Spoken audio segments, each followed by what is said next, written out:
Right now, Arizona Republican Senator John McCain is with us here in Studio 57. Welcome, Senator. Thank you. A lot going on. Well, here you have seen the Iranian president here talking a lot about looking for a new direction. But now the rubber meets the ground here, and we have negotiations and conversations. What should the United States demand that Iran do before it loosens the sanctions? Well, first, abide by 4 UN Security Council resolutions, then the requirements entailed in that. Second of all, a robust inspection capability and a little bit of skepticism, since Mr. Rouhani is the same guy that bragged about how he deceived the negotiators back in 2000 to 2004 when he was a negotiator for the Iranians, where he carried on conversations and they went from 150 centrifuges to 1,000. So I would make sure that every step of the way it's verifiable. I want to turn now to the issue of the government shutdown. We've got 4 days to go, Senator. Do you agree with Senator Corker, who we just saw in Nancy's piece, who took issues with Senators Cruz and Lee, saying that they are turning this whole thing into a show? Well, I think when you look at it from the standpoint of the, quote, filibuster, which filibusters are supposed to delay votes, we had a vote scheduled, so there was no, it certainly didn't match the meaning of the word. Second of all, we are dividing the Republican Party.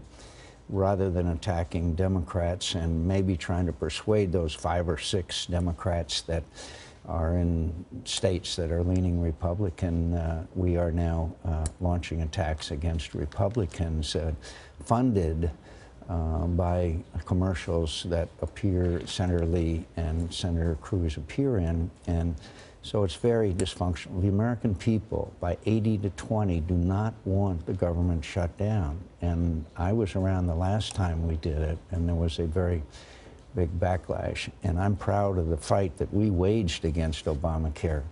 But right now, as Senator Coburn, our most conservative Republican senator, has said, this exercise will not achieve the goal that we seek doing in this fashion. So is Senator Cruz doing this for personal ambition?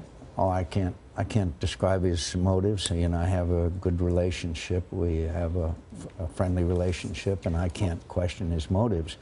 But I do question whether the outcome is going to be as he is promising people, which is impossible as long as the Democrats control 2 of the 3 bodies of government. Senator, you have been in the United States Senate since 1987. It is known as the most deliberative body. Have you ever seen this kind of infighting between one party? No. Never? I've not seen anything. So what does that say then about the state of politics and the state of your party?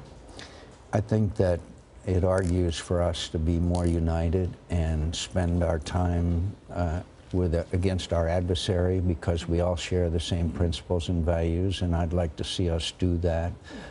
I've not said anything personally, but I did take exception when Senator Cruz likened people who weren't taking his position to those appeasers prior to World War II. You thought it was over the top? That's just over the line. I got to go to Syria and the vote in the Security Council. Sure.